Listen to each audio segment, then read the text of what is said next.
4 p.m. during the month of Ramadan. It's also triggered a little bit of a politics. We'll talk about that and much more this morning on The Breakfast Club.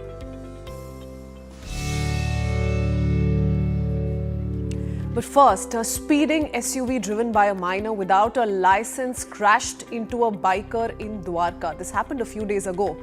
Killed a young man. This deadly crash involving this minor driver has sparked a big debate. Questions are being raised on accountability, juvenile law, and legal responsibility that comes with parenting today. Let's widen the lens on this one car crash, because this story goes beyond just this one moment on the road, and we'll keep up with some of these CCTV footages as well. Heartbreaking to say the least. But when a minor is behind the wheel, the law doesn't just look at the driver. It also looks at access, supervision, and ownership. Where does personal responsibility begin and where does parental liability step in? The juvenile justice framework focuses on age and reform, which often creates a gap between what the public expects and what the law allows.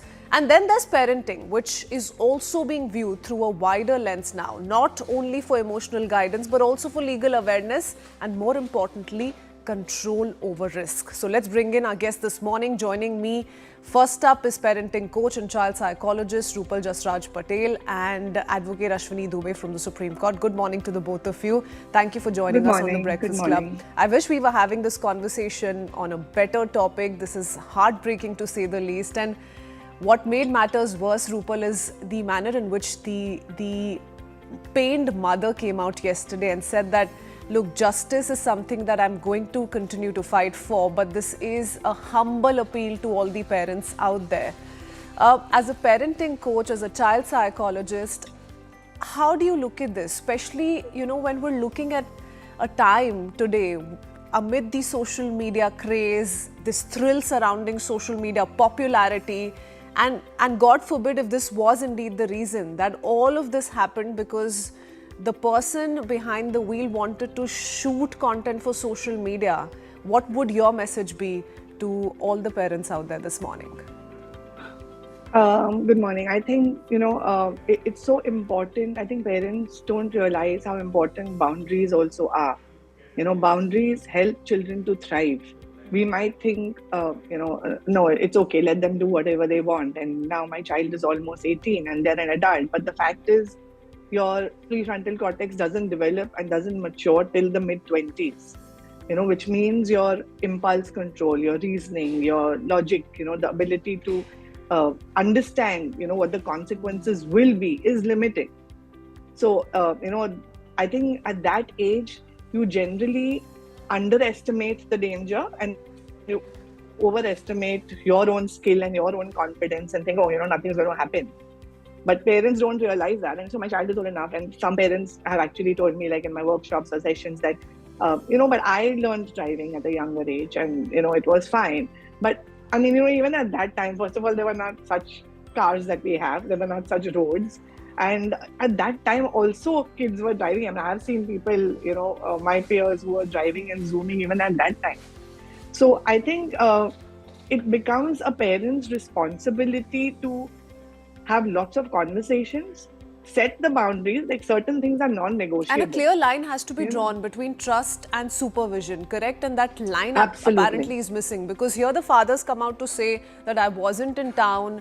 Had I been there, this would have not happened. The minor would have not had access to car keys. But the fact of the matter is, these things, we should reach a point wherein all of this goes without saying. So that's why it needs to be, the regular conversations, and that can only happen when you have a strong bond with your child. That open communication. Because honestly, even if the father was in town, the child can just go and take a friend's car keys and drive.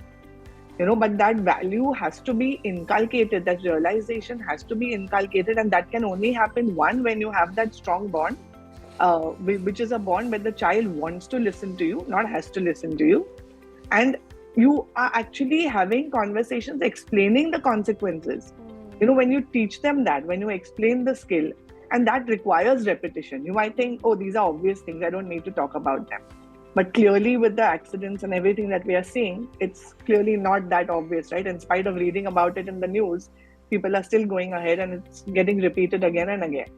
And effectively, it's, two families who are suffering. Yeah. It's, of course, the mom who's lost the child, but even the driver behind the wheel, the psychological impact that's going to have, on him for the rest of his life for having taken a life, that's not going to be easy either. So let's talk about the juvenile system in the country and bring in Ashwini Dubey into the conversation as well. Mr. Dubey, your thoughts really here, because the other worrying part of the story, and as is the case for at least the victim's family, every time there's a juvenile involved, the one thing they say is, why should he not be tried as an adult? And that conversation more or less takes place for, accused in the 16 to the 18 age category. But as per your assessment, when a 17-year-old, let's say, like in this case, is involved in a fatal accident, how does the law balance between accountability and, the belief that juveniles can reform? You see, unless there is a Juvenile System Act 2015 is amended, and those who are violating any law, irrespective of their age, if they are violating any law and committing any crime, and they are punished accordingly, then only it can be said that yes, the perpetrator of a crime has got the punishment for what he committed. Here, the Juvenile Justice Act 2015 in our country, with regard to the minors, when they break the law, the focus is often on the correction rather than the punishment. And depending on the situation, the child sometimes be sent to the counseling for both child and parents, sometimes be asked to supervise community service, sometimes be placed on the probation and adult supervision, receive structured care in a special home that focuses on education, counseling, and skill building.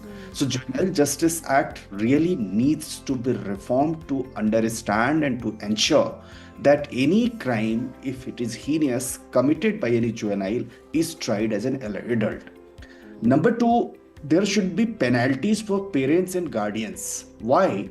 Allowing a minor to drive can also, the minor is not mentally trained, not legally trained to handle the traffic pressures, sudden obstacles, and emergencies on the roads. So the parents who allow minors to run short errands or two-wheelers or car, assuming it is harmless, this creates a mindset where breaking traffic rules feels acceptable. There is a law which says that if a minor is allowed to drive a vehicle and it violates any law, that the parents may face fine up to 25,000, 3 years in jail, or both, but the punishment should be deterrent. Number three, all kind of reels should be banned. Social media should be regulated. Driving rules needs reform really, and the children should not be allowed to drive vehicle in any case. For that, our law and order enforcing agency should be very vigilant on the road and should check that who is sitting on the driving seat. And now, most importantly, Section 106, it is a case where a minor was driving the vehicle. Sometimes you see they leave the perpetrator of a crime or the person driving the offending will leave the victim on the road and leave away. So Section 106 of BNS, which was put into brought by 2024 amendment of the after BNS came into force and the Indian Penal Code was abolished. For that, there was a law that if somebody leaves a victim on the road, then the perpetrator of crime should be punished, and punishment can ranged up to 10 years. That has put in abeyance. That should be implemented time and again. It's not Pune case. You remember how horrific it was that. Well, it's not just reforms. There are other loopholes and gaps as well, Mr. Dubey, and it's been spoken of in several studies and reports. I want to cite this one report which says more than 50% pending cases before the Juvenile Justice Board as of 20th November 2025, which means that these juvenile justice boards are not adequately staffed, whatever the reasons are. But there's so much more that needs to be done on that front. What I also want to ask you, Mr. Dubey, is about, if laws today place enough responsibility on parents, especially when minors gain access to these high-powered vehicles. We're being told that the father is going to be, tried under the Motor Vehicles Act, but how much punishment could that mean for him? What next for the parents in this case? The Motor Vehicle Act, you see, it does not talk. It's a very simple punishment and which takes years. You see, some accident takes place today, and the final outcome would come after 10 years because of the lack of infrastructure in our judicial system. Unless and until infrastructure is enhanced, reforms takes place, the investigating agencies are equipped enough adequately to immediately conclude the investigation and take to the logical conclusion. And there is a time limit fixed before the courts that one case has to be decided in this time period. Otherwise, you see what happens in most of the rash and negligent driving cases. The criminal quite often he is acquitted because of the lack of the evidence, because nobody comes to depose for the reason accident takes place in the road. Then witness is not from that area. He said, "Mujhe kya karna hai, chodo jane do." So this mindset must go, and that would only go when the witnesses should be given protection. Number two, the Police Act, which is still, we are living in the era which was pre-independence, colonial era. Mindset should be changed. The investigating agency and their officials should be reformed. They should immediately take a case to the logical end. Thane mein FIR darj karwane ke liye takes hours. But that's the disappointing story, isn't it, Mr. Dubey? I mean, look at what happened in the Lamborghini car crash case. So much time was lost, which also meant losing out on crucial evidence, and that resulted in bail of the accused, the person who was actually driving that luxury car, which has been denied by their legal counsel. But this is where things start going wrong. I want to quickly bring in Rupal into the conversation once again. Rupal, let's talk about the child psyche here and how parents must then really address that issue, because a lot of times the fact that you have access to, you know, these vehicles, high-end luxury cars, also comes with a sense of entitlement and empowerment, and that's bound to happen. That's what human psyche does, isn't it? How do parents really deal with that mindset when a child is in that age, let's say 15, 16, 17, when you're looking at, you know, really looking quote-unquote cool? Yeah. I think, you know, the consequences need to be enforced in daily life in various aspects. Why do kids feel entitled? You know, because one, the minute they ask for something, it's just provided for them.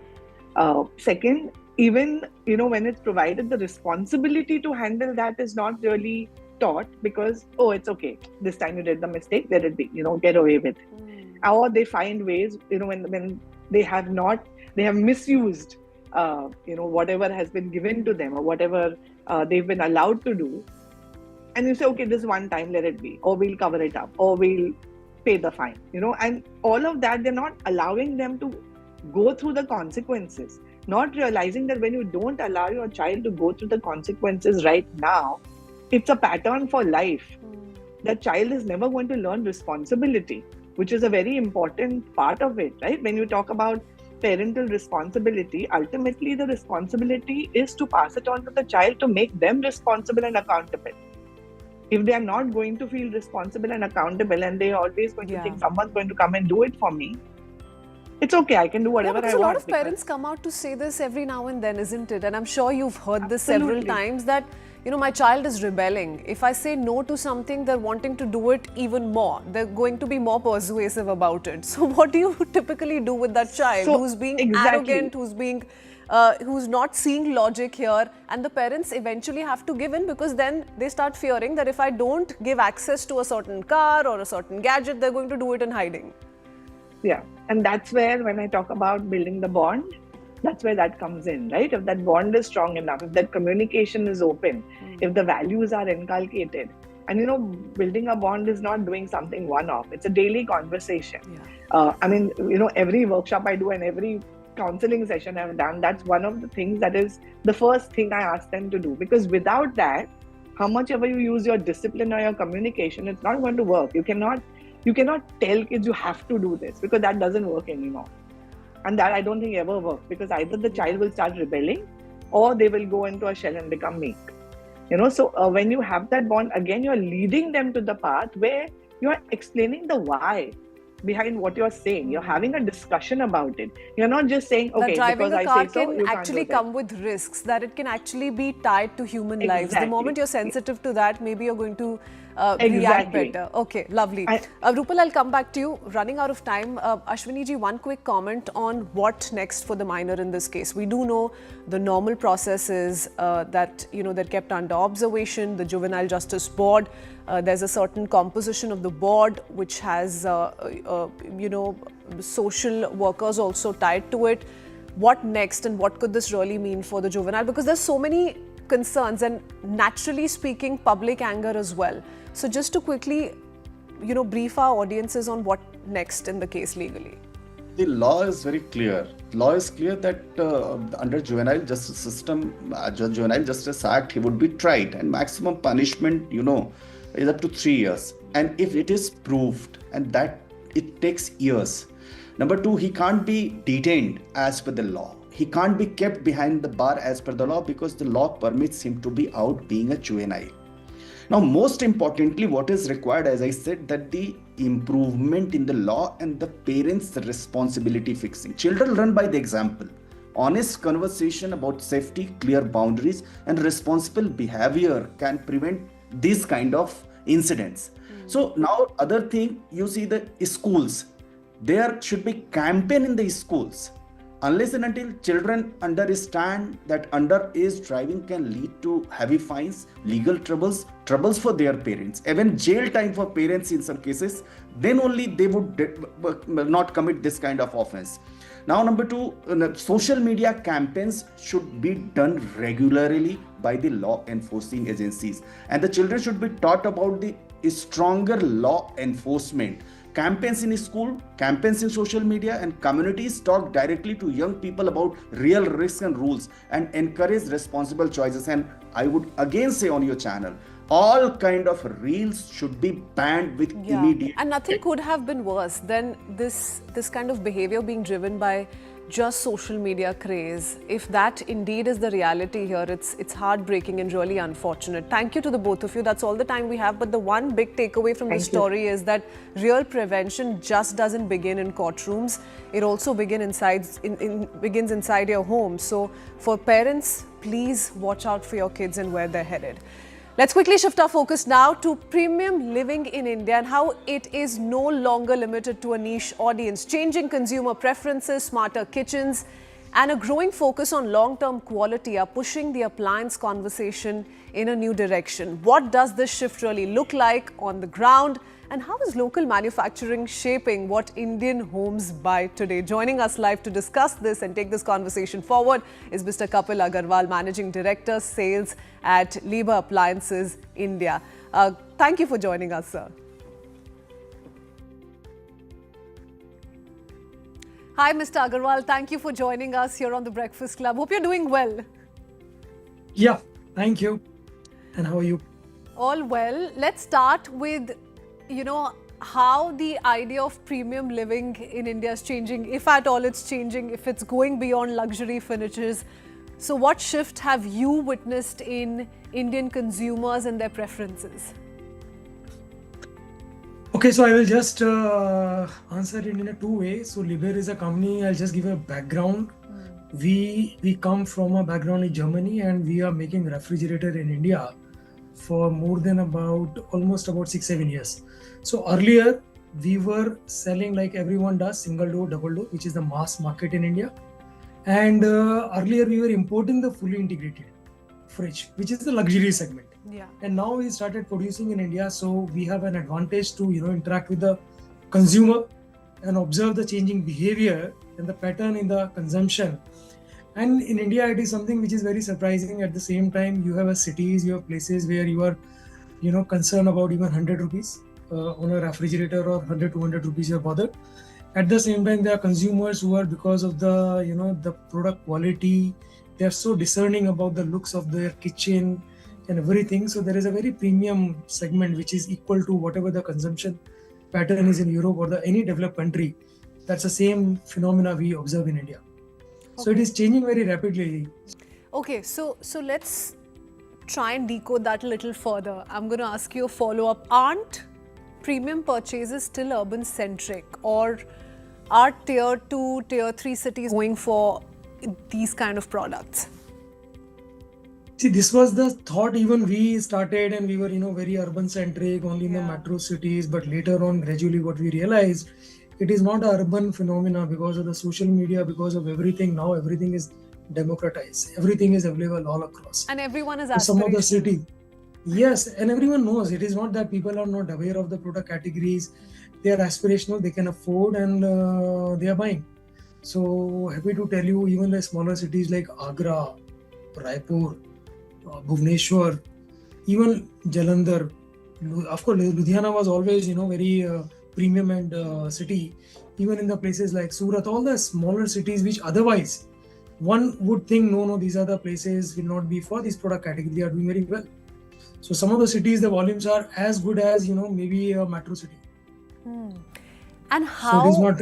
to what extent are consumers concerned about where and how the story begins? So do consumers today care more about where and how a product is made than before? And also tell us a little bit about the manufacturing model that you follow. I tell you, there are customer, when you say we can differentiate a customer which is an end consumer who is making, usually our fully integrated, if I am talking, they are used in kitchen, right? And usually they are referred or told by an architect or an interior decorator. For them, it really matters that where we are producing, from where it is coming, what are the kind of component we are using, what are the technology which is going in the refrigerator, because they are very knowledgeable people and they are very particular about even the nuance thing. But otherwise, people are okay if the product is a very good quality.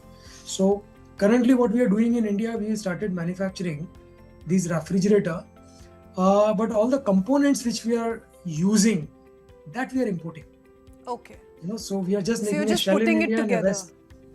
Yeah, not putting it together. Thermoforming is happening in India. Okay. So the box is made in India, but only thing is all the loose part which you see, whether it's a shelf, bin, tray, everything, every component we are importing from Japan. Mr. Agarwal, you touched upon this, but you want to understand that story a little more. Why did you decide to manufacture in India, A?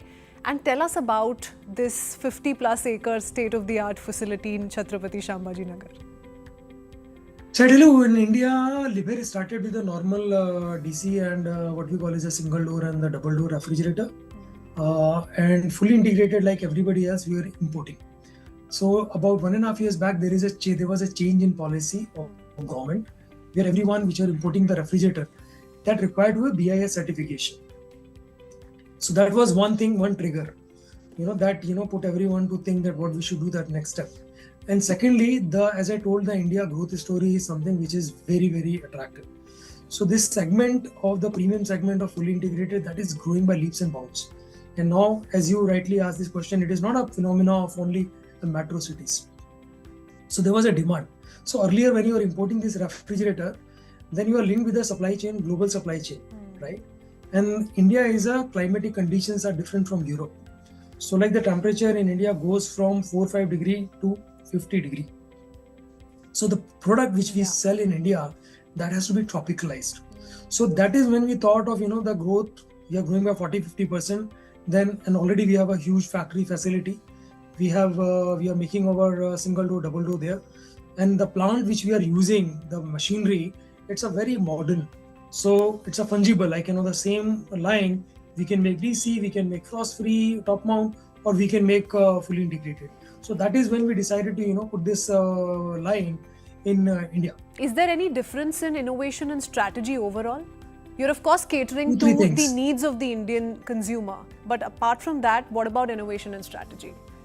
See, 2-3 things. When you are part of the global supply chain, then all the products which are consumed or made for Europe, you take them. And our food habits are different from Europe. So what they consume, what we consume is different. So that is why the need from a refrigerator changes. So when we are making in India, we can integrate all the innovations which we are making, putting everything for the Indian consumer, we can integrate that in our product category. Number 2, one of the biggest advantage what everyone had is while we were importing the unit, there is a freight cost and then there is an import duty. So that increases the prices for the product for the end consumer. Though this discerning customer, it's a luxury product, people really don't care about the price, but still it's an Indian consumer is value conscious, even any segment. So this allowed us to bring down the price. Correct. So this allowed us to pass on the benefit of the freight and this taxation to the end consumer. And what about challenges? You've spoken of advantages, but any challenges in maintaining German quality benchmarks within India's manufacturing ecosystem? Or is it simply a perfect opportunity to manufacture German models for Indian conditions? See, the biggest challenge, there are two challenges. Number 1, till the time you get the scale, because in India, still the size of this market is very, very niche. So for example, in India, the refrigerator market is about 15 million units. Globally, the fully integrated is about 10% to 40% of the refrigerator. In India, it is not even 0.1%. So till the time the volume kicks in, that is when we get the benefit of the scale. So that is one challenge. And second is, we do not have it is good to hear that we are getting all the products from Germany, but that is again, it's a bottleneck. It is better that we have the supply, the whole system in India. So the suppliers are in India, components are coming from India. That, that's advantage. And we are trying to do that, move in that direction. Okay, again, zooming out a little bit, and as we try and wrap up this conversation, we must talk about benefits for the consumers and what your vision essentially there has been. And more importantly, how are your products evolving to match the changing needs of Indian households? So in terms of design, in terms of comfort, efficiency. See, there are many things. First of all, this is a music to all the, to the ear of the interior decorators, architects, because many a time when they are doing it, they make some kind of a compromise in the look of the kitchen. Yeah. Because so of fit this, that tiny fridge somewhere, correct, which kind of ruins your look, or the vibe that either it'll be on the way when you're walking. So first of all, that is and secondly, we are making 9 SKUs. That gives a huge flexibility to them to design a kitchen as per the requirement of the consumer. Number 2, it allows us to give integrate some of the innovation in the refrigerator which are there. So for example, for the domestic range, we have some of the very interesting innovation, like, we have a concept where you can boil the milk and directly put it into refrigerator rather than waiting for it to come down to room temperature. Those are the features we can, think of integrating in the fully integrated refrigerator. So it's convenience. We have just launched. Convenience and comfort is also at the heart of this model. Yeah, it's a huge benefit for both, and they are made for 20-30 years in the mind. So everything what we are using, that is, the product life cycle is about 20 to 30 years. That is how these are made. So it's a huge advantage for both. Yeah. The other advantage and the other positive outcome of this, and if we were to just look at that way, it's another stepping stone in the Make in India story. So that's how I see it of the interaction that we've just had. But thank you so much, Mr. Agarwal. Thank you for joining us and sharing your thoughts and your story with us here on The Breakfast Club. Thank you for the opportunity. Thank you, sir. Thank you so much.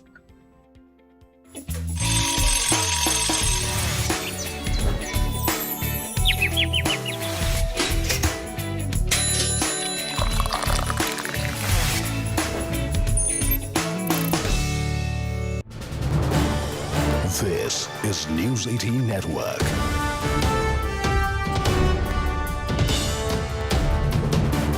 India's largest news network. Now we are shifting focus. Now, massive setback for the Congress ahead of Assam polls. Assam Chief Minister Hemanta Biswa Sarma made big announcements saying that the former state chief of the Congress, Bhupen Bora, will be joining the BJP on February 22nd. Along with Bora, some of his close aides and party members will also join the Saffron Party. The Chief Minister said that Bora's joining the BJP will be a homecoming for him. The party said that Bhupen's joining the BJP is a matter of ideology. This comes a day after Bhupen Kumar Bora submitted his resignation from Congress, expressing dissatisfaction over the party's internal decision-making. In his resignation, he also raised concerns over allegations against Assam Congress Chief Gaurav Gogoi regarding alleged Pakistani links, saying Gogoi's failure to issue a clear and unequivocal clarification has severely damaged the party's image and credibility. I came to meet the former president of Assam Pradesh Congress Committee as well as the chairman of Congress Campaign Committee, Sri Bhupen Bora, who happened to be my former colleague. We worked in the Congress together for almost 22 years. In fact, we joined together in the Congress party. I left a little early. He is leaving Congress, or he has left Congress already. He will join BJP on 22nd February. Along with him, a good number of Congress leaders will join in Guwahati. Joining BJP will be like, for him, it will be a homecoming. Bhupen Bora जो कांग्रेस के बड़े कद्दावर नेता है असम में, वर्षों तक कांग्रेस में रहे, एक्स पीसीसी चीफ रहे, उनको भी अब छोड़ना पड़ रहा है कांग्रेस। क्योंकि जैसे राहुल गांधी के चलते किसी को कॉन्फिडेंस नहीं है राहुल गांधी की क्षमता में, और राहुल गांधी एक एंटाइटल्ड एरोगेंट डायनेस्ट है, वैसे ही असम के राहुल गांधी है गौरव गोगोई। सवाल ये बनता है कि मणिशंकर अय्यर हो, भूपेन बोरा हो, इमरान मसूद हो, शशि थरूर हो, मोहम्मद मुकीम हो, ये सब राहुल गांधी के प्रति नो कॉन्फिडेंस प्रकट कर रहे हैं। और राहुल गांधी के साथ साथ उनके जो एंटाइटल्ड डायनेस्ट वाले ग्रुप है उसके प्रति भी नो कॉन्फिडेंस है लोगों का। तो आज कांग्रेस को फिर से एक करारा तमाचा और झटका मिल रहा है, और कांग्रेस जो है वो अपनी निद्रा से उठ नहीं पा रही है। This is News 18 Network.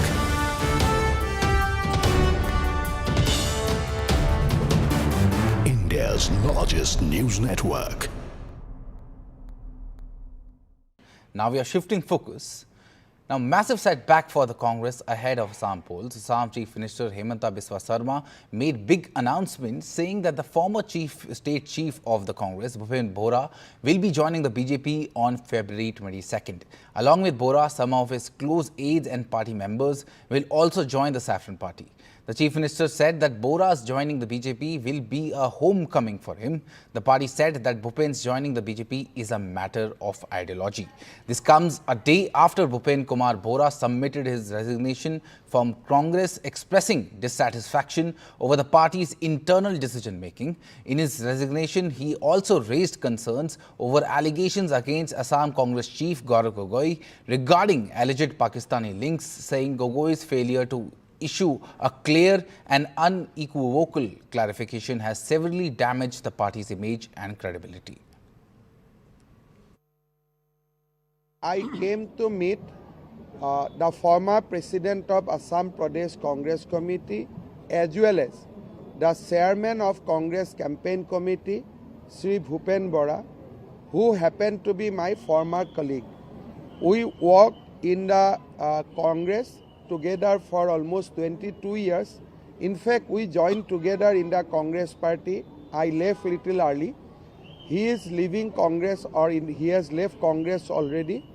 He will join BJP on 22nd February. Along with him, a good number of Congress leaders will join in Guwahati.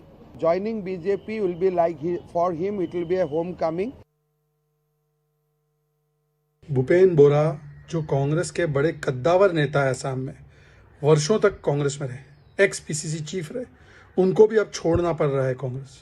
क्योंकि जैसे राहुल गांधी के चलते किसी को कॉन्फिडेंस नहीं है राहुल गांधी की क्षमता में, और राहुल गांधी एक एंटाइटल्ड एरोगेंट डायनेस्ट है, वैसे ही असम के राहुल गांधी है गौरव गोगोई। सवाल ये बनता है कि मणिशंकर अय्यर हो, भूपेन बोरा हो, इमरान मसूद हो, शशि थरूर हो, मोहम्मद मुकीम हो, ये सब राहुल गांधी के प्रति नो कॉन्फिडेंस प्रकट कर रहे हैं। और राहुल गांधी के साथ साथ उनके जो एंटाइटल्ड डायनेस्ट वाले ग्रुप है उसके प्रति भी नो कॉन्फिडेंस है लोगों का। तो आज कांग्रेस को फिर से एक करारा तमाचा और झटका मिल रहा है, और कांग्रेस जो है वो अपनी निद्रा से उठ नहीं पा रही है।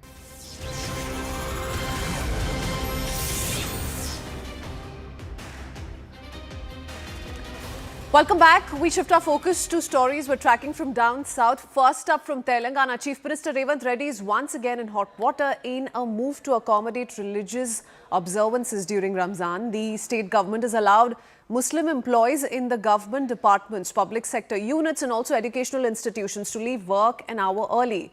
The decision aims to help employees observe prayers and duties during the fasting month. However, the decision has sparked criticism from the BJP, who accuse the government of indulging in appeasement politics and also question why no such accommodations are made for other communities. A lot of reactions coming in on the story. First up, listen in. I do not know of any other non-minority religious event or festival when during which such exigencies or such flexibilities are given. We hope that the government of Telangana, the Congress government that only likes to be defined as a government for the minorities, would remember and would also give such flexibility as and when required for every other religion.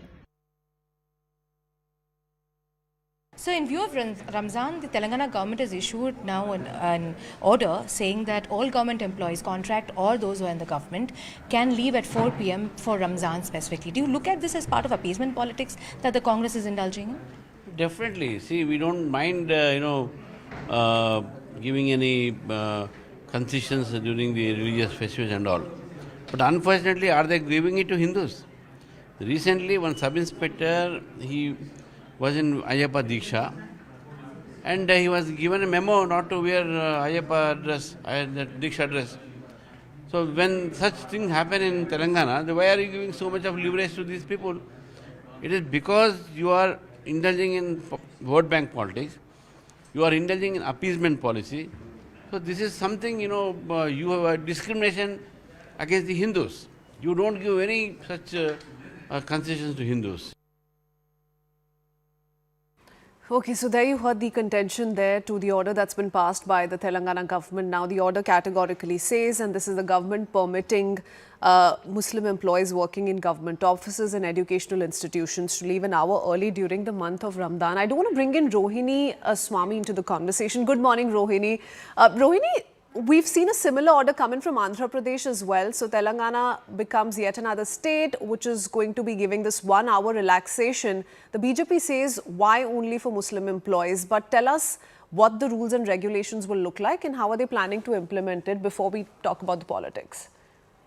But let's start by saying that this is actually an order that is a regular order that is seen in Telangana. But yes, it also depends on other situation and the political situation at the time. Now, we've seen this in certain other states where such kind of orders are given, but they're not issued as memos. But this is a memo that has been issued by the Chief Secretary, and it says that all government employees, be it contractual or permanent, will be allowed, especially only Muslim employees, will be allowed to leave their offices 1 hour ahead of time so that they're able to offer prayers during the holy month of Ramadan and as well break their fast. Because we also understand that, if you look at Telangana also an aspect, it's a place where you also see a large number with Telangana and Andhra Pradesh, large number of Muslim communities also residing here.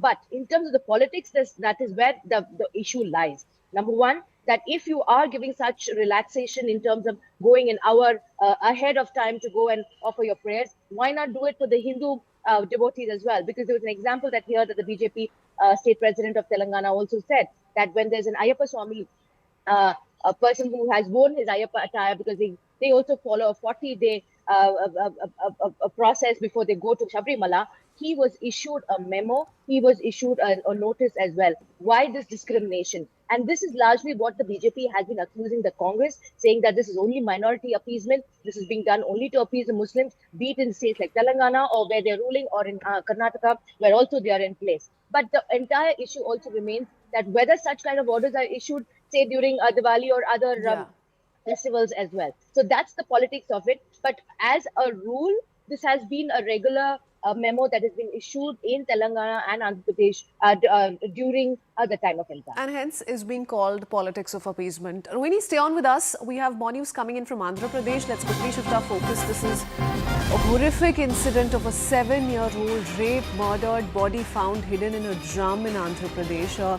7-year-old girl allegedly raped, murdered. The police say accused hid the body in a drum in an attempt to cover up the crime. The investigators say the accused sexually assaulted the child, later drowned her in the drum, leading to her death. The police teams have been formed. Search currently underway to trace the accused, who is absconding still. In the meanwhile, YSRCP President and former Chief Minister Y.S. Jagan Mohan Reddy strongly criticized Chief Minister Chandrababu Naidu over rising atrocities against women in the state. Rohini continues to stay on with us. Politics aside, Rohini, this is a heart-wrenching story that's come to the fore. We're talking about a 7-year-old girl here. What have investigators revealed so far? Well, it's horrific. It's sad that the state of affairs of the society is such that we also have to report such kind of issues where a young child, just 7-year-old, has been, which the police have confirmed, raped and murdered, and worse still, to hide the entire fact, the child was drowned in a drum and later the body remains were found. Now, the person accused is presently absconding. But what we're given to understand is a person that the police are looking for, because they are suspecting a few people that one particular person is mentally deranged, but they have some kind of sketches in place because they've been speaking to people around about people who are possibly lumpen elements. But a horrific incident like this, I mean, for the years of time that we have covered, also in terms of crime, but we've just seen that how it is the sick mindset of society that is seeping in, where you're actually touching young children and also raping and murder them. But now let's come to the investigation part. The police for now have said that they are looking at various suspects, but they have one person who they said was found in an inebriated condition, which based on eyewitnesses, they're tracking him down, but no arrest till now, but they're expected to arrest by somebody by the end of day.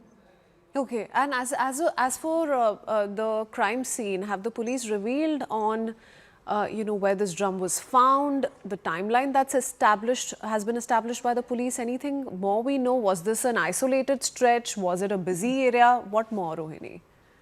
Well, this area of Madarapalli in Andhra Pradesh is a village, but largely the police have kept their information just to the basics, because also there's an outrage across villages because they have demanded a death penalty on the accused who has done this to the child.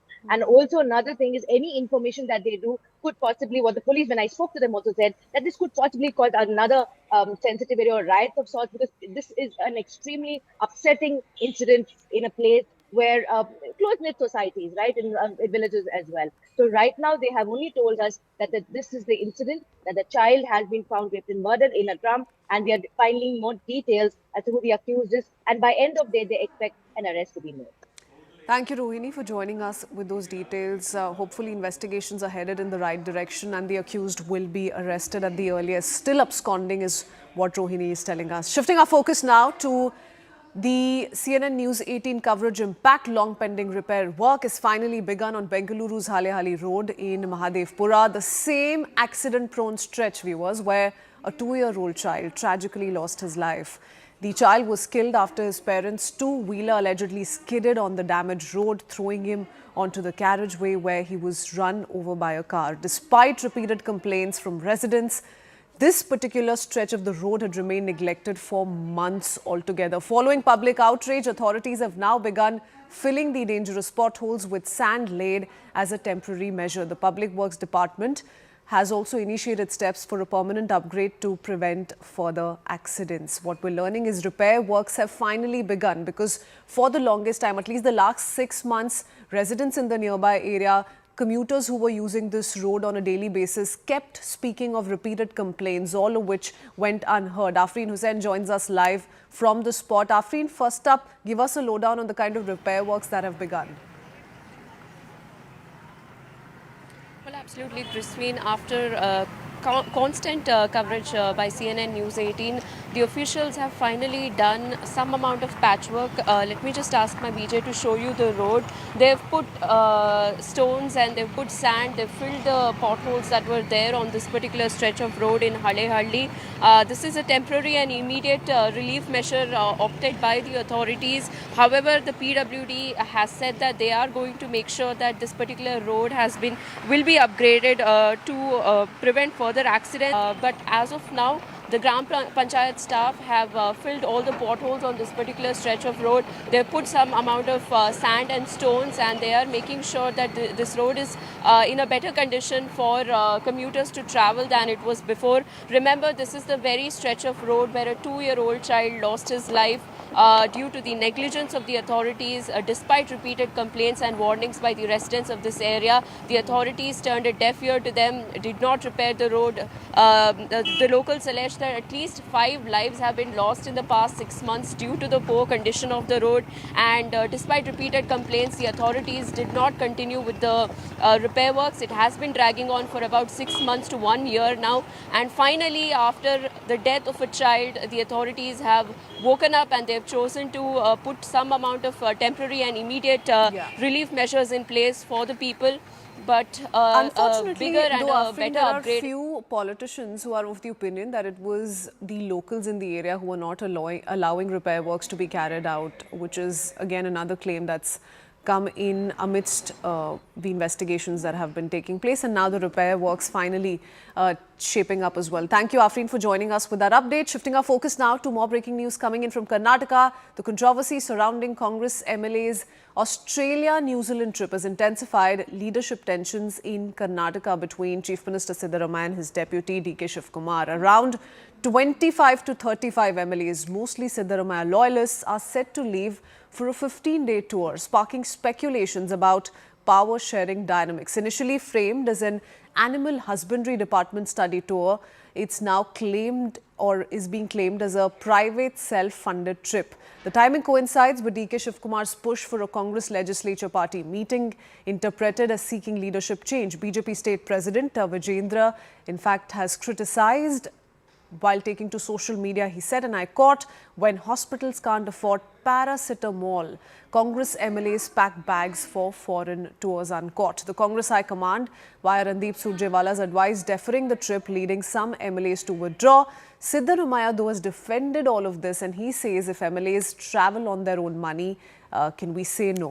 DK Shivkumar camp, in the meanwhile, has distanced itself, which has further fueled controversy over this foreign visit. Several reactions have come in. First up, let's quickly play them out. ಆ ರೀತಿ ಯಾವುದೂ ಇಲ್ಲ. ಶಾಸಕರು they are at free will, ಎಲ್ಲಿ ಬೇಕಾದ್ರೂ ಹೋಗ್ತಾರೆ ಬರ್ತಾರೆ. ಅವ್ರನ್ನ ಬಿಡಿಯಪ್ಪ, ಅವರೆಲ್ಲ ಹೋಗ್ಲಿ ಬರಲಿ. ಯಾಕೆ ಯಾವ ಕದನೂ ಇಲ್ಲ.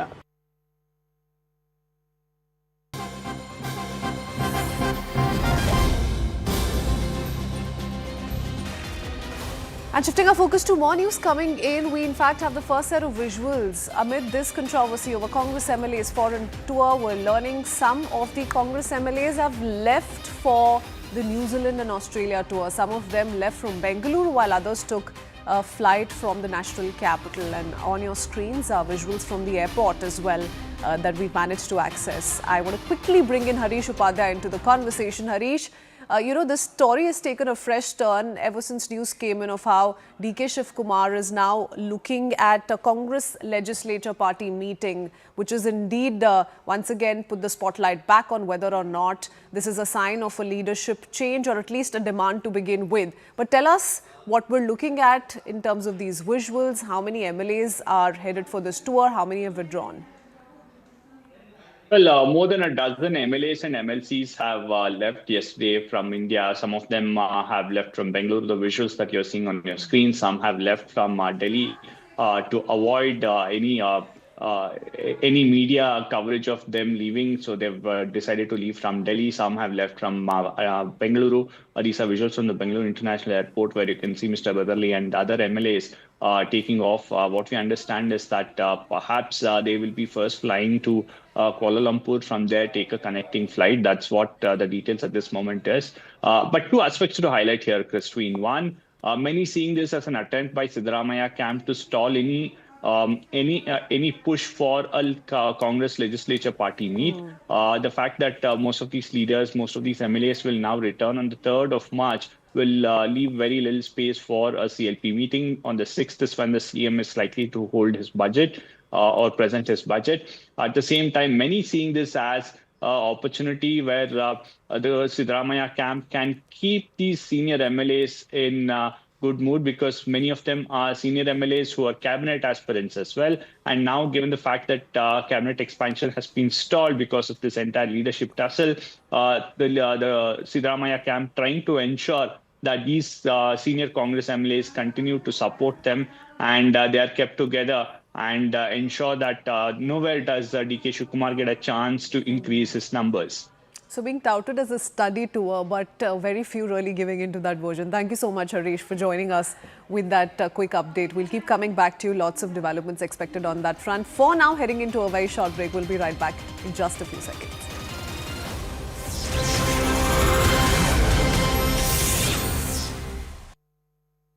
As Tamil Nadu, one of India's most influential states in politics and culture, heads towards the assembly elections, politicians, policymakers, and top voices from business, culture, entertainment will come together for high-impact conversations around governance, development, culture, and issues shaping everyday life. Where leaders meet creators, policy meets popular voice, and perspectives collide. For News 18 Network, Town Hall to answer the questions that truly matter. News 18 Network, Town Hall, Chennai, 23rd February 2026 at 10 a.m. This is News 18 Network.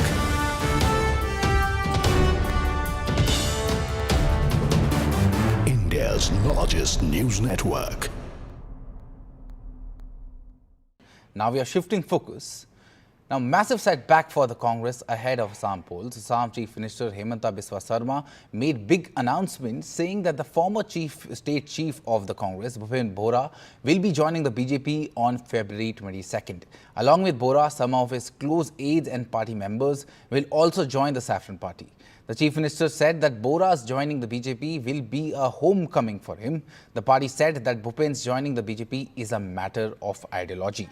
This comes a day after Bhupen Kumar Bora submitted his resignation from Congress, expressing dissatisfaction over the party's internal decision-making. In his resignation, he also raised concerns over allegations against Assam Congress Chief Gaurav Gogoi regarding alleged Pakistani links, saying Gogoi's failure to issue a clear and unequivocal clarification has severely damaged the party's image and credibility. I came to meet the former president of Assam Pradesh Congress Committee as well as the chairman of Congress Campaign Committee, Sri Bhupen Bora, who happened to be my former colleague. We worked in the Congress together for almost 22 years. In fact, we joined together in the Congress party. I left a little early. He is leaving Congress, or he has left Congress already. He will join BJP on 22nd February. Along with him, a good number of Congress leaders will join in Guwahati. Joining BJP will be like, for him, it will be a homecoming. Bhupen बोरा जो कांग्रेस के बड़े कद्दावर नेता है असम में, वर्षों तक कांग्रेस में रहे, एक्स पीसीसी चीफ रहे, उनको भी अब छोड़ना पड़ रहा है कांग्रेस। क्योंकि जैसे राहुल गांधी के चलते किसी को कॉन्फिडेंस नहीं है राहुल गांधी की क्षमता में, और राहुल गांधी एक एंटाइटल्ड एरोगेंट डायनेस्ट है, वैसे ही असम के राहुल गांधी है गौरव गोगोई। सवाल ये बनता है कि मणिशंकर अय्यर हो, वो सब राहुल गांधी के प्रति नो कॉन्फिडेंस प्रकट कर रहे हैं, और राहुल गांधी के साथ साथ उनके जो एंटाइटल्ड डायनेस्ट वाले ग्रुप है उसके प्रति भी नो कॉन्फिडेंस है लोगों का। तो आज कांग्रेस को फिर से एक करारा तमाचा और झटका मिल रहा है, और कांग्रेस जो है वो अपनी निद्रा से उठ नहीं पा रही है। This is News 18 Network.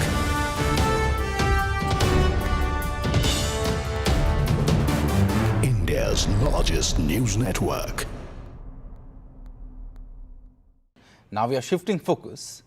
Now, massive setback for the Congress ahead of Assam polls. Assam Chief Minister Hemanta Biswa Sarma made big announcements saying that the former state chief of the Congress, Bhupen Bora, will be joining the BJP on February 22nd. Along with Bora, some of his close aides and party members will also join the Saffron Party. The Chief Minister said that Bora's joining the BJP will be a homecoming.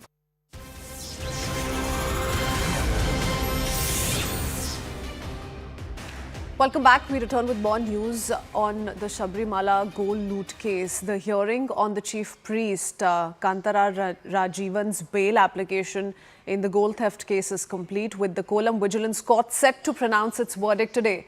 The SIT has opposed the bail, citing that the chief priest and his wife's undisclosed investments worth 2.05 crore rupees and 62 lakh rupees respectively in a private financial institution have been disclosed. The SIT also highlighted a strong decades-long relationship between Rajiva and prime accused Unikrishnan Poti, suggesting complicity. So that's the allegation, and all of this is going to come up later today. Let's also listen in to the actor Jayaram, who was questioned by the Enforcement Directorate around the investigations in the case. Listen in.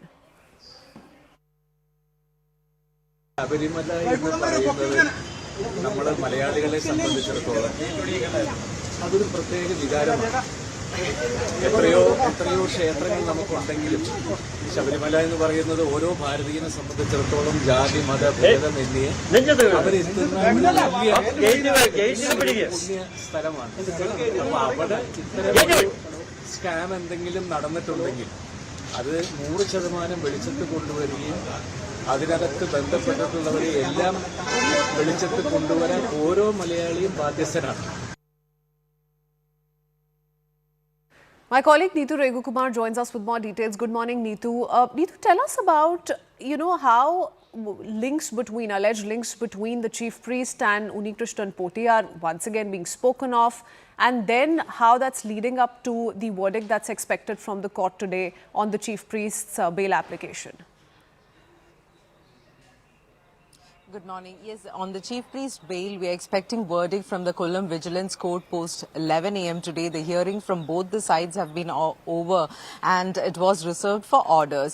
Now, the prosecution has said that they have found finances to the tune of 2 crore and about 65 lakhs from Kandararu Rajivaru, the chief priest, and his wife. And this is something which was put in private financial institutions, which was not under the ambit of the income tax. So this is what the prosecution has said, and they said that providing bail at this time, as they are investigating into these financial angles also, will take the case back or will not help the case, as once he is out, he will not be, it will be an hindrance in the investigation. That is what the prosecution has told the court. Now, the relation between Unikrishnan Poti and Kandararu Rajivaru is something which they had a relation between them for years, and it's also said that it is through him that Poti has come to Sabarimala temple. So all these angles will be looked into. The financial angle is one major thing. Whether there are more deficits in other places, that is also something which the SIT is looking into. So this bail order coming up today is important in those lines. Thank you so much, Neetu, for joining us with that quick update and what we can expect the next few hours. That's all we could pack for you in this edition of news. Thanks for watching and staying on with us. We'll be right back in just a few minutes. Keep watching CNN News 8.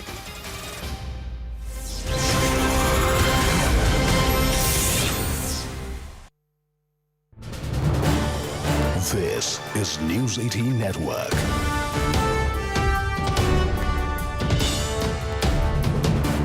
India's largest news network.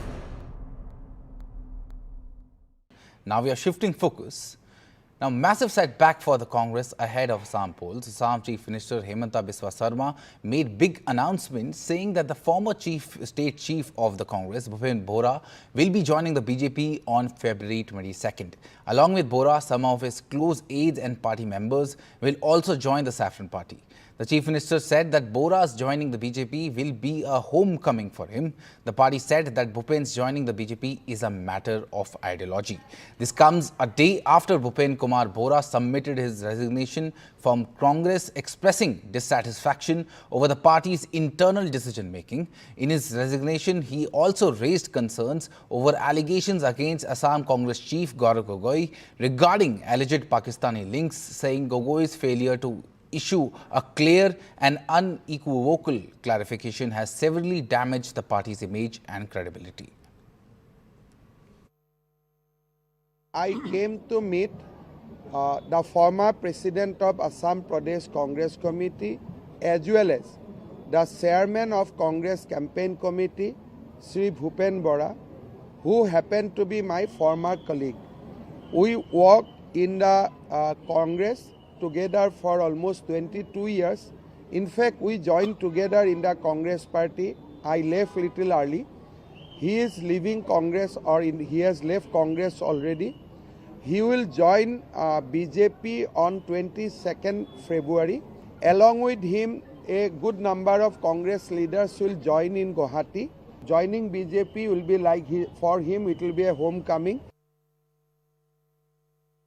Bhupen बोरा जो कांग्रेस के बड़े कद्दावर नेता है असम में, वर्षों तक कांग्रेस में रहे, एक्स पीसीसी चीफ रहे, उनको भी अब छोड़ना पड़ रहा है कांग्रेस, क्योंकि जैसे राहुल गांधी के चलते किसी को कॉन्फिडेंस नहीं है राहुल गांधी की क्षमता में, और राहुल गांधी एक एंटाइटल्ड एरोगेंट डायनेस्ट है, वैसे ही असम के राहुल गांधी है गौरव गोगोई, सवाल ये बनता है कि मणिशंकर अय्यर हो, भूपेन बोरा हो, इमरान मसूद हो, शशि थरूर हो, मोहम्मद मुकीम हो, ये सब राहुल गांधी के प्रति नो कॉन्फिडेंस प्रकट कर रहे हैं। और राहुल गांधी के साथ साथ उनके जो एंटाइटल डायनेस्ट वाले ग्रुप है उसके प्रति भी नो कॉन्फिडेंस है लोगों का। तो आज कांग्रेस को फिर से एक करारा तमाचा और झटका मिल रहा है और कांग्रेस जो है वो अपनी निद्रा से उठ नहीं पा रही है। This is News 18 Network.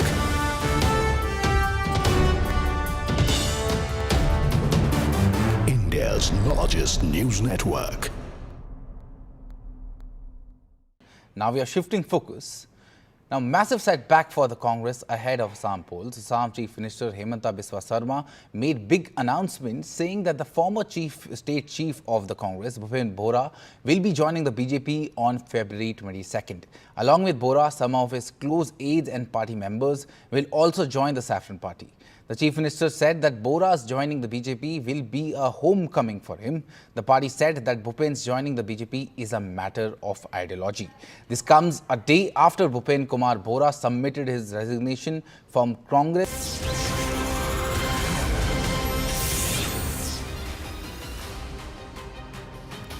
Hey there, a very good morning. You're watching CNN News 18. I'm Akanksha Swaroop and we are coming live to you from the CNN Impact Hub at the AI Summit. This is our very own Network 18 studios from the AI Impact Summit.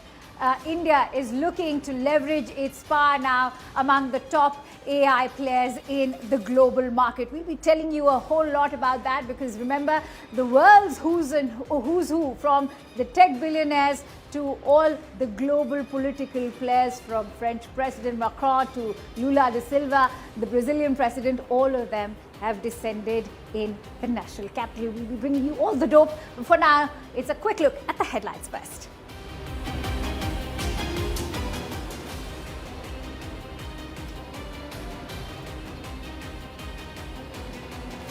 Telangana government has allowed Muslim employees to leave offices early for Ramadan prayers. BJP calls it appeasement politics.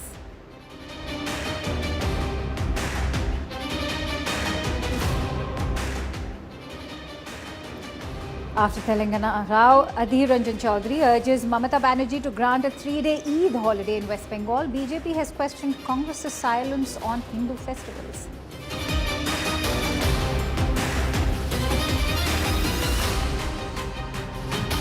In Karnataka, BJP alleges Congress government allots 24 civic amenity plots to party at discounted rates. DK Shivakumar has countered opposition's charge, saying BJP and JDS too received similar sites earlier.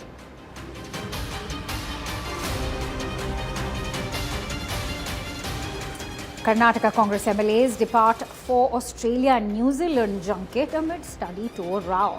BJP has slammed the government, saying public money is being misused.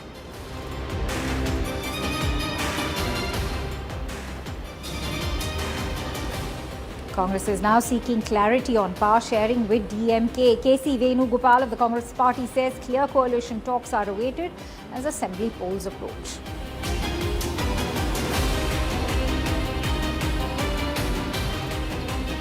Days after quitting the Congress party, Bhupen Bora meets Chief Minister Hemanta Biswa Sarma in Assam, set to join BJP on 22nd of February, marking a high-profile political switch just ahead of Assam elections.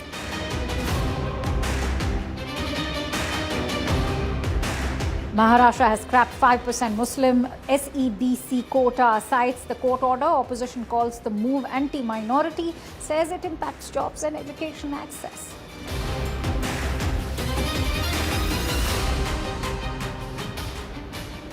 NCP leaders, including Sunitra Pawar, meet Devendra Fadnavis, demand a CBI probe into Ajit Pawar plane crash, urging central investigation into fatal Baramati air accident that took the life of Ajit Pawar.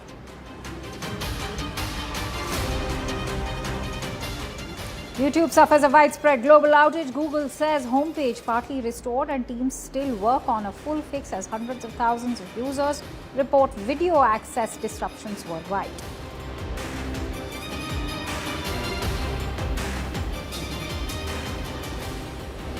Humanoid robots at China's 2026 Spring Festival Gala steal the global headlines, showcasing advanced AI, kung fu performances and tech progress as clips go viral worldwide.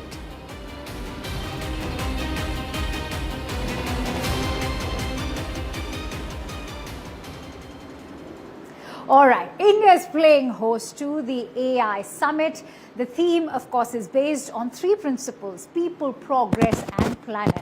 But remember, yesterday, after that much talked about bilateral meet in the financial capital in Mumbai between Prime Minister Modi and the French President Emmanuel Macron, India's relations with France have now been elevated to a strategic partnership. Focus now shifts to day 3, which is in the national capital. Today is actually the big day at the AI Impact Summit in New Delhi, because today is when not just the French president, in fact, the Brazilian president Lula da Silva will also be arriving, as will be heads of various other states from Netherlands, Sweden, Finland. All of them from UAE to Sri Lanka will be descending in the national capital. This as India challenges the global hegemony when it comes to artificial intelligence. So far, this is one market which has been largely dominated by, say, a Western superpower like the United States, and in the East, China. But India is now positioning itself in this market as a leading voice of the global South. And as India does that, what is it that India is demanding? India is demanding access. India is demanding inclusivity. India is largely demanding democratization to AI. But at the same time, it's also calling for regulation of an AI framework. And in fact, CNN News 18 also spoke to the UN Under Secretary General and the UN Tech Envoy, that is Ambassador Amandeep Gill, who's actually shed light on the cons of AI plaguing humanity at the moment, whether it is the problem of misinformation or even deepfakes, the impact social media is having on children. A whole lot of talking points being addressed by Ambassador Amandeep Gill. Listen in to the CNN News 18 exclusive. Last time around, it was called AI Action Summit. So this time, from action to impact. Do you feel India is making that impact? It's a very important moment. First time such a summit is happening in a country in the global South. And I think it is the time to focus on impact, to move from theorizing, from principles to action, and action that leads to impact. And impact for everyone. I think that's the other aspect of this summit that's so exciting.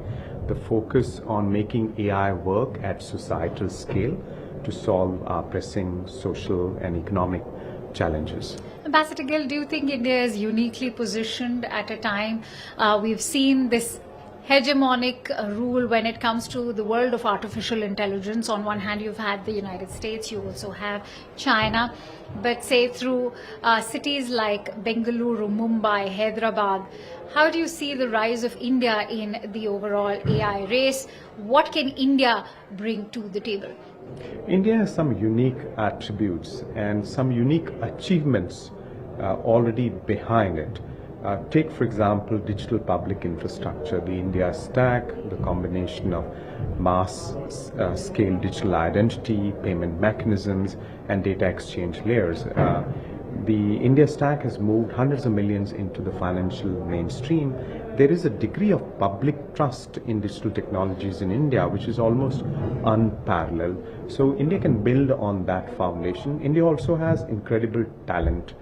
Smart engineers, in fact, they contribute to global AI development in the US, in Europe, other parts of the world. So it can leverage that talent. And most importantly, India has use cases.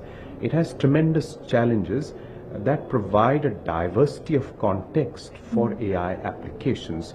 So if we can bring all these attributes together, the digital public infrastructure that's inclusive, the trust that's there, the talent that's there, the use cases that are there, and support that with good policy, which is again happening, some critical enablers like energy, like compute infrastructure, which is again happening, then the sky is the limit. It's interesting you mentioned the global South as well. So how, in your point of view, is India able to carry that role of the global, as a leading voice to the global south? Because just years ago, we also played host to the G20, and now we are hosting the AI summit. How do you think India is positioning the global south in the overall AI race? I think if you look at the global south today, there's Africa with 1.4 billion people, median age less than 20 years, tremendous talent, again, like India, also scale in terms of the reach of digital technologies. You have Latin America, countries such as Brazil, and of course Southeast Asia. So you have across the global south, not just in India, an interest in AI as an accelerator of social and economic transformation, an interest in digital public infrastructure that's interoperable and strengthens intra-regional trade, which gives you resilience, which gives you higher incomes and employment for your population. So I think India, by working together with other countries in similar situations, can help itself, but also help others. All right, so you heard what Ambassador Amandeep Gill had to say. As the UN Tech Envoy, he's also highlighted how India is uniquely positioned to not just talk about accountability, but also challenge the so far hegemony by the United States and China as well, shaping itself as the leading voice of the global south. On that note, CNN News 18 gets you another exclusive, and that is of Union Minister Ashwini Vaishnav, who's highlighted how India is now going to be a global player in the AI market. Listen in. Sir, how this AI Expo is different from the other AI Expos? What is surprising for the visitors who will be visiting this Expo? This is world's biggest AI summit. Okay. Global heads are coming, global industry leaders are coming here. They've already committed many large investments. We can clearly see over the next 2 years more than $200 billion of investment in the infra layer. We have seen commitment from VCs for the deep tech startups and innovators. Yeah. There's very huge energy out here, big energy we can see. Sir, a second question, sir. The Indian AI models being generated by, manufactured by Indian companies, Sarvam and all, how they are different from the existing LLMs? The India's sovereign models have been tested on many parameters, and they have turned out to be competitive with the global frontier models on many parameters. With very frugal resources, our startups have been able to create models which can compete with the world.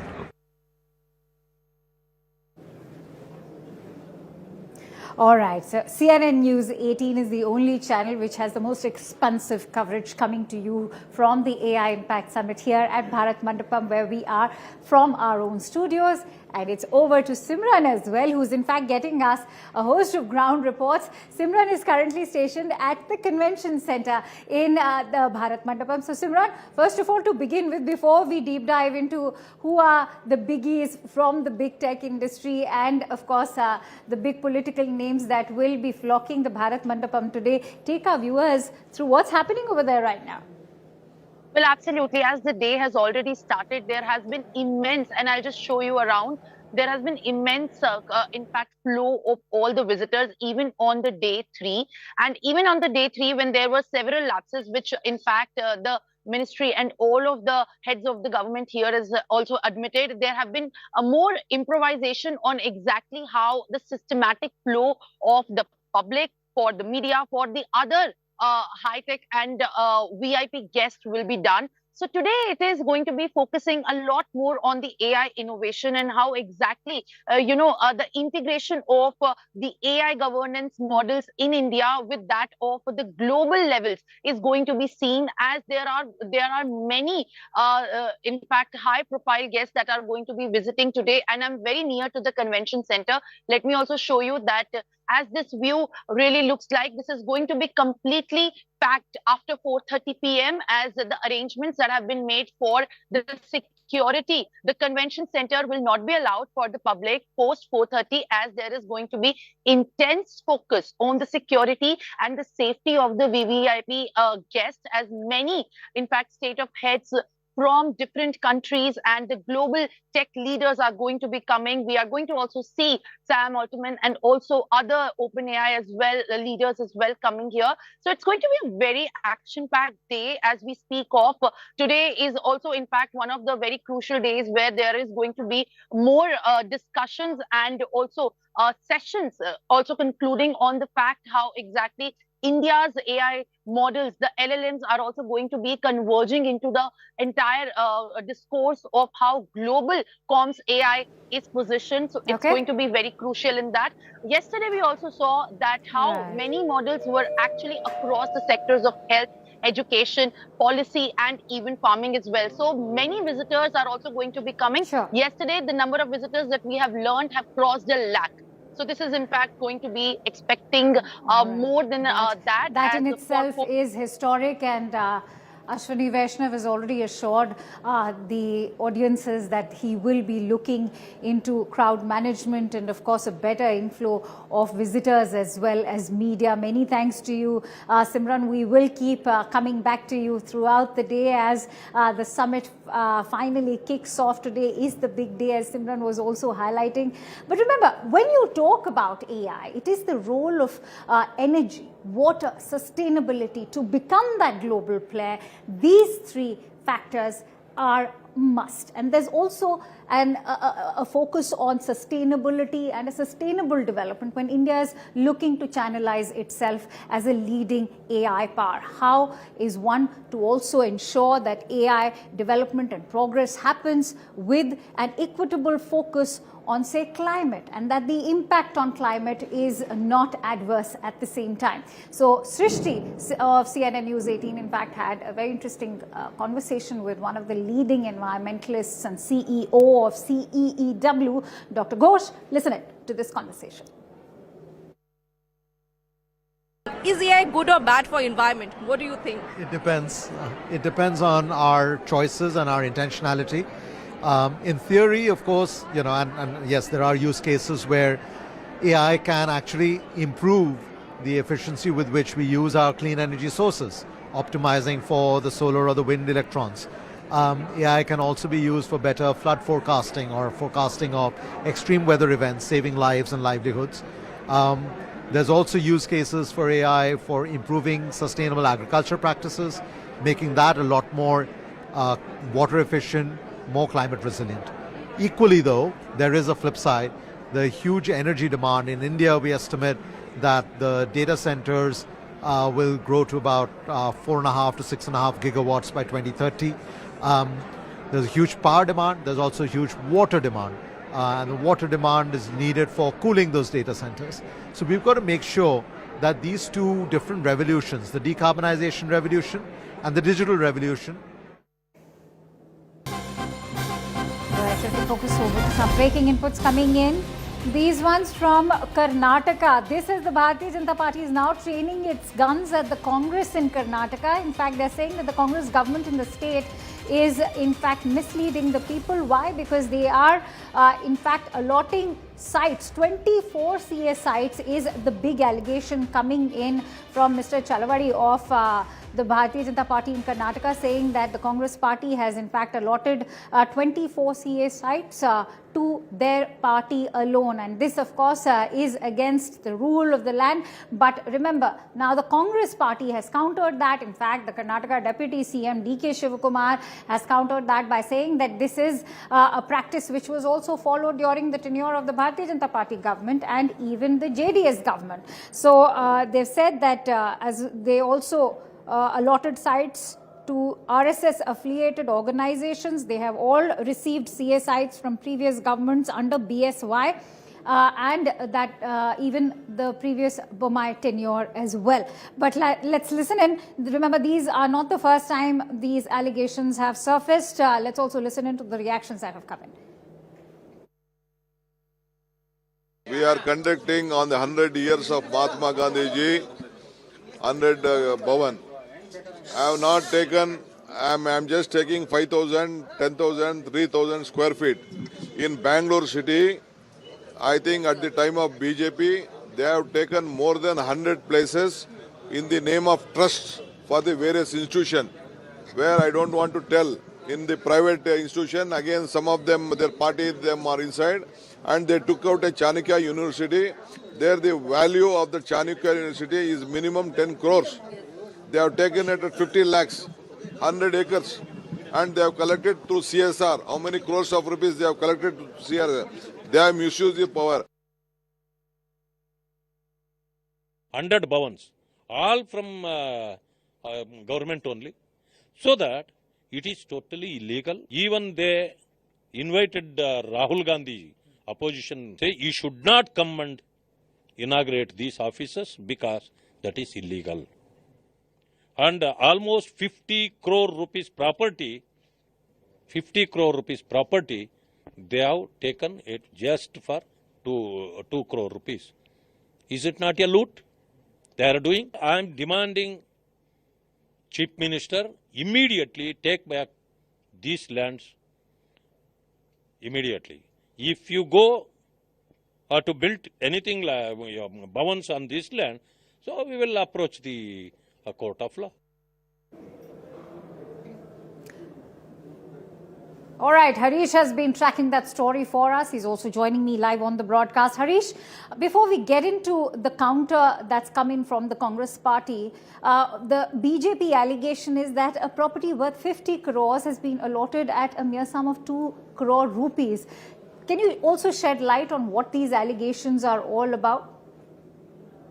The allegation by the Congress is that at least at 24 different locations, largely in various districts of Karnataka, CA sites belonging to the Municipal Administration Department and the Urban Development Department have been given at a discounted rate. Some places it has been given on a long-term lease. Some places it's been allotted to the Congress Bhavan Trust. And although on paper it's shown as being given at a 5% discount on the guidance value in that particular area, the BJP is saying that the market value is much higher than that. On the other hand, you have a sharp counter that is coming from the Congress party, which is highlighting that the present BJP headquarters in Karnataka, the Karnataka unit's office in Malleshwaram, as well as the JDS office in Sheshadipuram in Bengaluru, both of them, in fact, are civic amenity sites given out by the state government at a very subsidized price to both these parties that are in an alliance right now.